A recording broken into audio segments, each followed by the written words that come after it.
Now, campaigns for the November 27th by-elections have already started taking shape as aspirants get cleared by their respective parties to vie for various positions.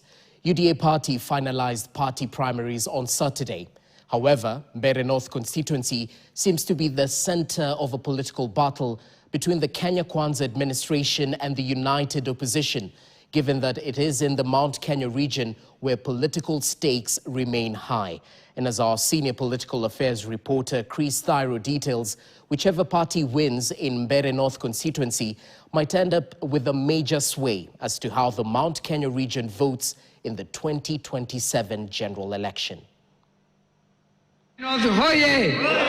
With 67 days to go before voters in 6 constituencies and 16 wards across the country go to the polls, campaigns are on top gear with aspirants outdoing each other. Majority of the political parties have already settled on their preferred aspirants before they are cleared by the IEBC to vie.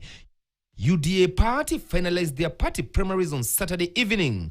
Vincent Kiprono Chemitei will represent UDA party in the race for the Baringo senatorial seat after receiving 48,791 votes to defeat 8 other candidates.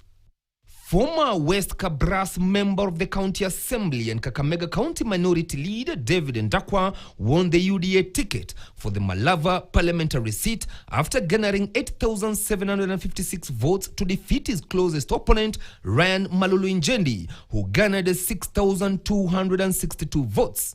Ndakwa will now face off with Seth Panyako of DAP Kenya Party and lawyer Edgar Busiagi of DCP.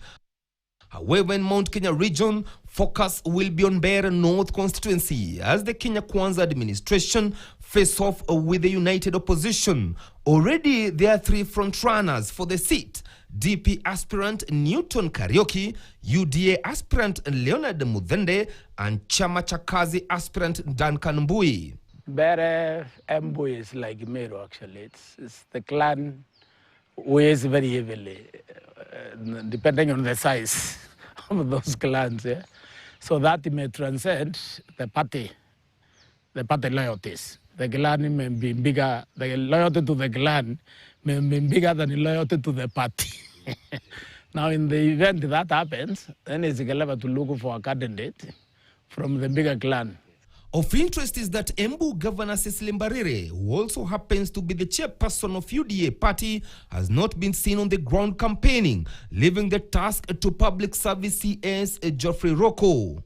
Cecily Mbarire lost all influence in Embu when that young man was kidnapped, and she said nothing throughout that ondiro.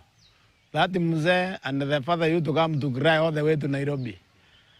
So it was one of the MPs who was, in fact, speaking. You expected the governor to defend her citizen. She didn't do it. So I don't think Mbarire has any social capital or a political capital left in Embu. And what he's doing now is very wise. If you know you will spoil for a candidate of your party, just keep away. According to political analyst Professor Naitili Gulie, the by-elections in Mbeere North will be a litmus test for both the Kenya Kwanza administration and the united opposition and might highly dictate the 2027 polls in the Mount Kenya region. You know, politics is about optics. UDA winning any seat in the Mount Kenya region will be very bad for the opposition because they will send the wrong message that UDA still has support. So they need to do everything in their power to make sure that does not happen. IEBC has already confirmed that they are ready for the by-elections come November 27th. Chris Thyro, KTN, Nairobi.